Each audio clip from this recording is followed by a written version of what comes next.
Deep dive. This time, we're taking a look at some of the most puzzling cold cases of the decade. The ones that still leave families searching for answers years, even decades later. We've got a lot to unpack here, articles, online discussions, all sorts of stuff. But the thing that really hits home for me is that these aren't just stories. No, not at all. These are real lives forever changed by the unknown. Absolutely. And that's exactly what makes these cases so compelling. There's the mystery itself, of course, but also that human element, the families left behind, the investigators who dedicated years of their life to these cases, and of course that enduring hope for some kind of resolution. Yeah, for sure. And, sometimes the mystery itself seems to almost border on the paranormal, right? Yeah. You start to blur the lines between what we can explain rationally and what we just can't. Right. Take the Hotel del Salto in Colombia, for example. Oh, yeah. It's known as the Suicide Hotel, and it's featured in this article we have about true horror stories. Really terrifying stuff. A chilling nickname, for sure. And it reflects the hotel's tragic history. Overlooking the Tequendama Falls, there are so many accounts of suicides that happened there over the years. Some even link it back to the indigenous Muisca tribe who, according to legend, chose to leap to their deaths from the cliffs centuries ago rather than submit to the Spanish colonizers. Wow. It's almost as if the location itself is just steeped in sorrow. And you mentioned the hotel's now a museum, but that association with tragedy, it's still there. What do you think it is about certain places that seem to attract or hold on to that kind of darkness? That's a question that has fascinated historians, psychologists, paranormal investigators, all sorts of people for, well, probably forever. Right. Some believe that places can actually absorb the energy of traumatic events, leaving a kind of residue behind that impacts those who visit later. Others suggest it's more about our perception, the stories we associate with a place shaping our experience of it. That makes sense. Whatever the explanation is, the Hotel del Salto definitely remains a haunting reminder of the power of tragedy and how it can linger. It really does. Okay, so then there's this case from 2007, the phone stalker. Oh, yeah. This one really gets under your skin.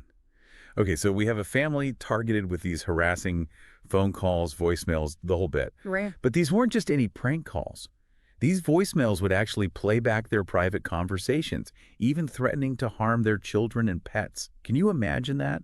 Like, to realize someone was listening in on your life to that extent. It's terrifying. Such a profound invasion of privacy and such a stark reminder of how technology can be weaponized to instill fear and control. And what I find particularly disturbing about this case is the level of detail the stalker had about this family's lives. It suggests a level of surveillance that's way beyond casual observation. It really makes you question how secure our supposedly private spaces really are. 100%. And the family actually ended up having to flee their home just to escape the harassment.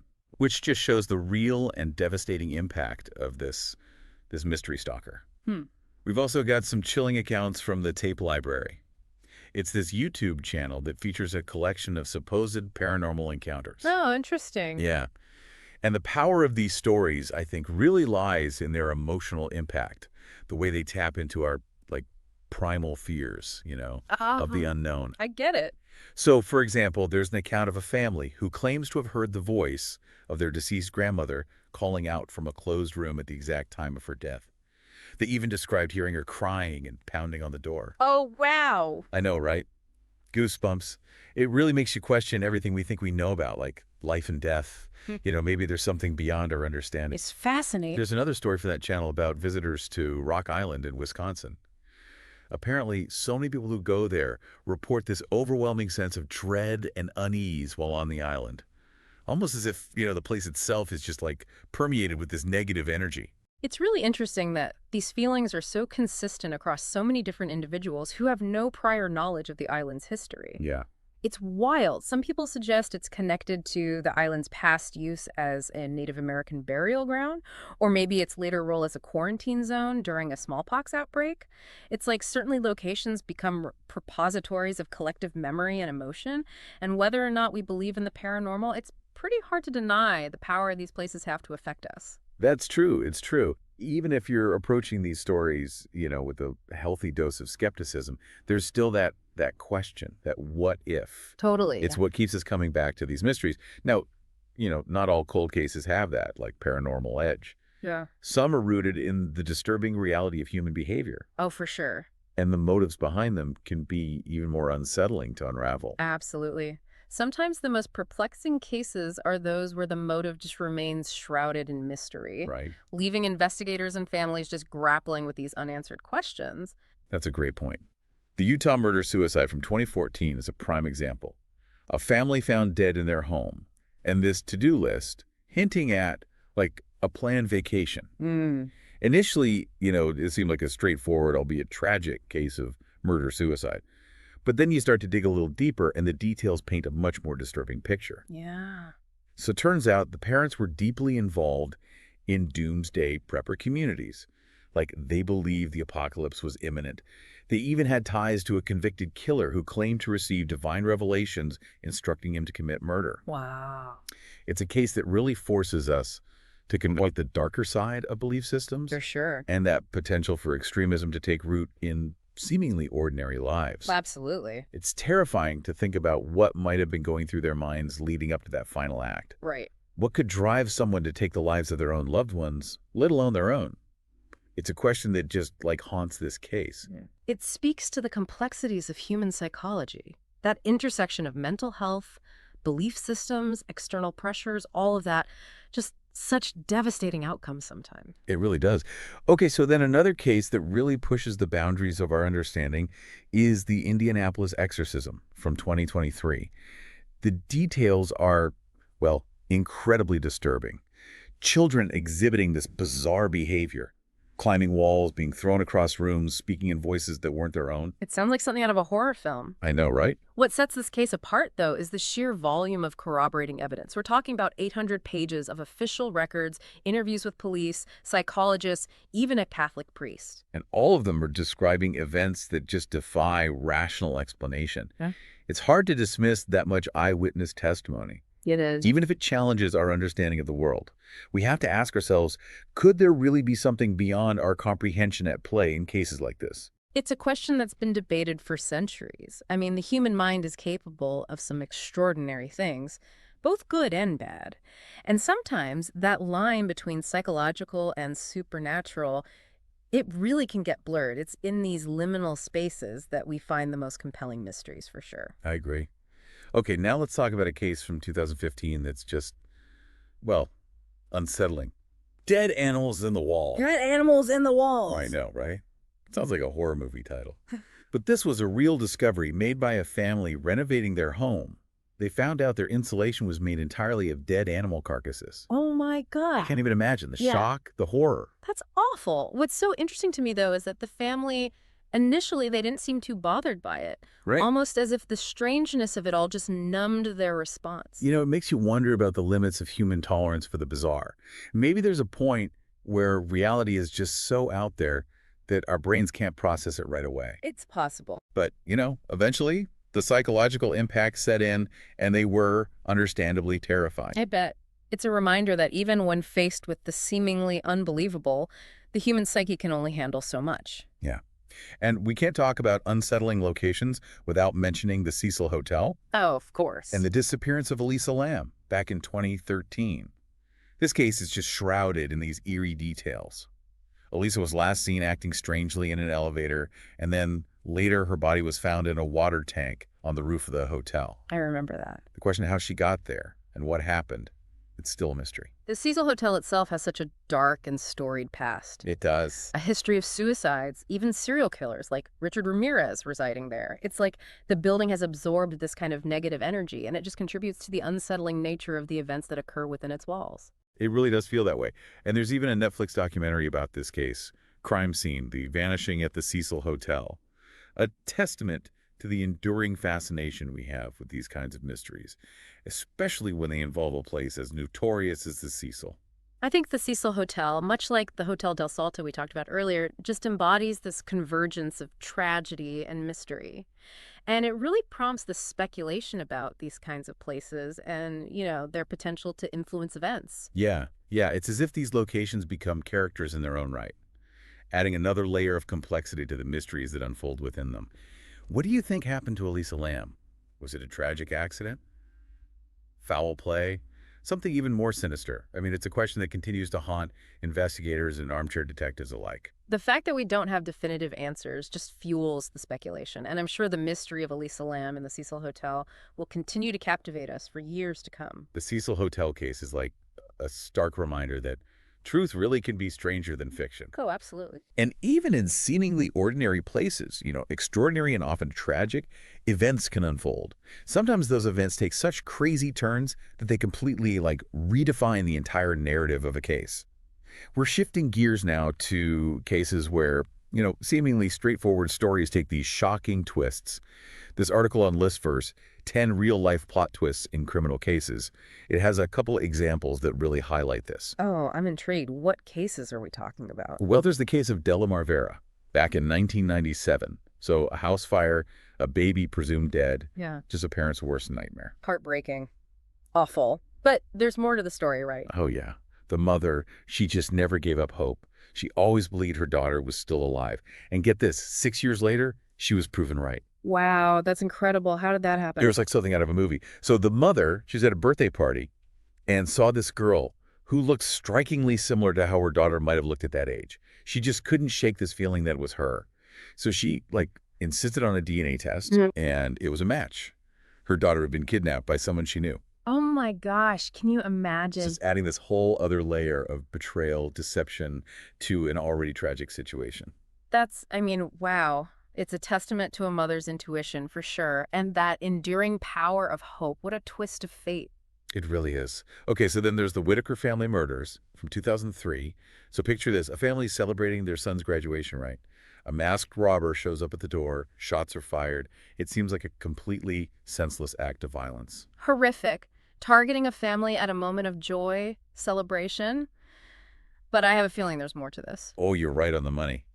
The shocking truth is that the son, Bart Whitaker, was the mastermind behind the whole thing. Wait, he orchestrated the murder of his own family?